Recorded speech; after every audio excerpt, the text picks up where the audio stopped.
Welcome to Strip Cover Lit, where we squeeze the bigger picture out of literature. I'm Adrian Fort, and I would be lying if I said I put this together. I am not sure where this video is going to go. We are going to discuss two Emily Dickinson poems because I was just sitting down and reading through my collection, and I started with, in the complete poems of Emily Dickinson, number 444, which is It Feels a Shame to Be Alive, and got so far as 445 before deciding to just turn the camera on and record this because I'm not sure where it's going, but I think it will get somewhere. 445 starts, "'Twas just this time last year I died."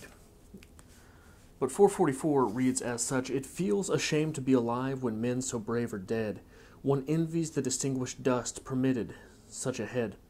The stone that tells defending whom this Spartan put away, what little of him we possessed in pawn for liberty. The price is great, sublimely paid. Do we deserve a thing that lives like dollars must be piled before we may obtain? Are we that weight sufficient worth, that such enormous pearl as life dissolved be for us in battle's horrid bowl? It may be a renown to live. I think that man who die, those unsustained saviors, present divinity." Leading into 445, "'Twas just this time last year I died. I know I heard the corn. When I was carried by the farms, it had the tassels on. I thought how yellow it would look when Richard went to mill, and then I wanted to get out, but something held my will. I thought just how red apples wedged the stubble's joints between, and the carts stooping round the field to take the pumpkins in. I wondered which would miss me least, and when Thanksgiving came, if father'd multiply the plates to make an even sum. And would it blur the Christmas glee, my stocking hang too high for Santa Claus to reach the altitude of me? But this sort grieved myself, and so I thought the other way, how just this time some perfect year themself should come to me." And I think that though this pair of poems hit me so hard, I've never read them starting with 444, "It Feels a Shame to Be Alive," and stopped after 445 and reflected on the two, but then being back to back, the way this collection is sorted, is put together, these are roughly by time period and when they were written, but not necessarily so. It is hard to tell with Emily Dickinson. If you look into the way that her poetry was found, it will tell you a lot about why there's a lot of estimation going on. But it makes sense thematically for these two to have been written around the same time. This first poem, "It feels a shame to be alive when men so brave are dead. One envies the distinguished dust permitted such a head." This heaviness of the guilt presented simply by waking up in the morning. It feels a shame to be alive. A shame to have something you never asked for. No one ever asked to be born. So if the very act of existing is a shame, it's something that weighs on you day to day. It's something that probably weighs on you moment to moment. It's something that is constantly churning in the back of your mind. It is something that is constantly churning within the recesses of what it is that makes you, you. And those are the minutiae that create our actions. It is from that part of our brain that we compose ourselves daily, moment by moment, that we compose ourselves when we compose ourselves, and even when we don't. The small habits that you have. And Emily Dickinson is someone who, in her later years, lived in an attic and only wore white. would only talk to people through doors.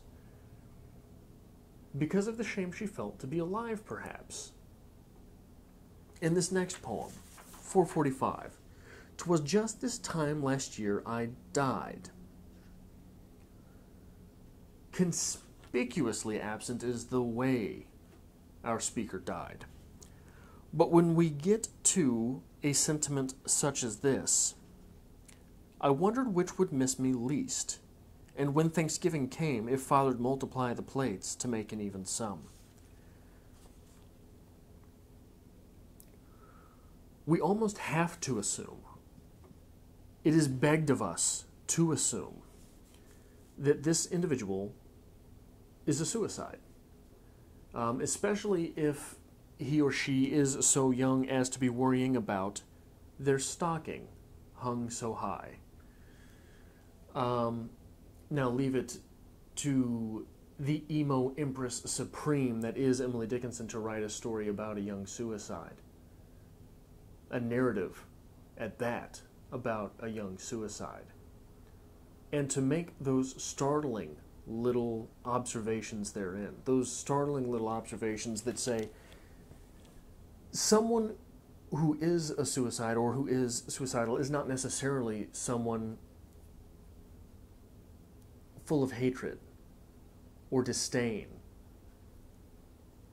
Oftentimes, perhaps, they are full of guilt, of shame. The shame associated with the simple act of waking up in the morning. And in this shame that someone carries with them, that is a burden, this shame that is inescapable and permeates one's every thought, it is possible, maybe even probable, that there are moments even therein where that speaker would wonder their impact, the impact of such a shameful existence on someone else. Is this not where the practice of a suicide letter comes from? In all of their different forms.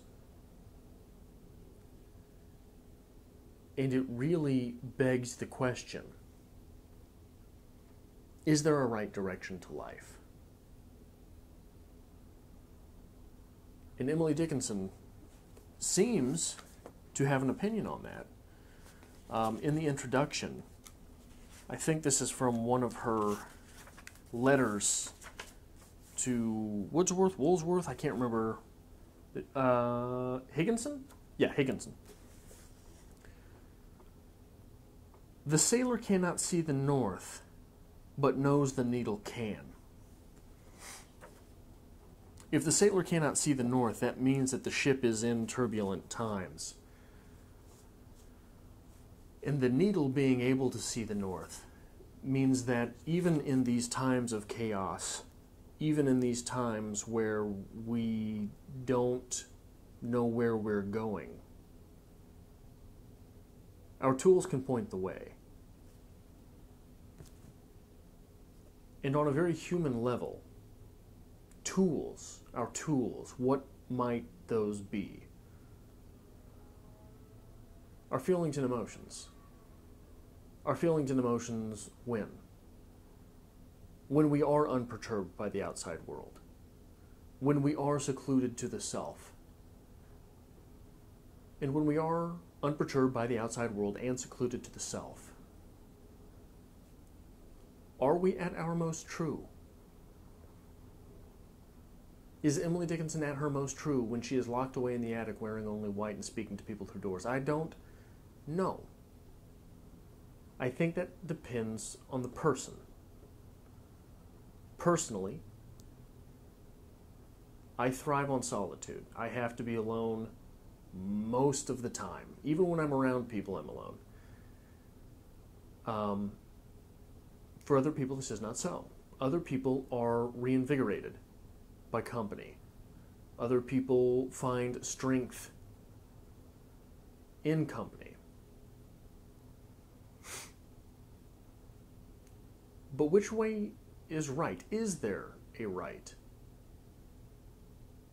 And does either one of these predispositions come with a specific dereliction? Do those people who are so loving of isolation, are we predisposed to thoughts of leaving? Are more social people predisposed to feelings of belonging? I think that these are interesting questions. And I think that it is through something such as poetry that we might play with these ideas. I think that's all I've got. I'm glad I turned the camera on and thought this through with you. And if you have any thoughts on these poems or the thoughts that were presented within this video, I hope that you care enough to leave them in the comments section below. And if this is your first time finding this channel, maybe hit the subscribe button. This is something we're trying to get into more often, is deeper discussions such as this on poetry. We're trying to bring a little bit more poetry to the booktube world. Leave a like if this is something that you enjoy seeing, and maybe I'll do these sorts of discussions without any premeditation more often. And I hope to see you for the next poetry discussion, if not the very next video here on Stripped Cover Lit.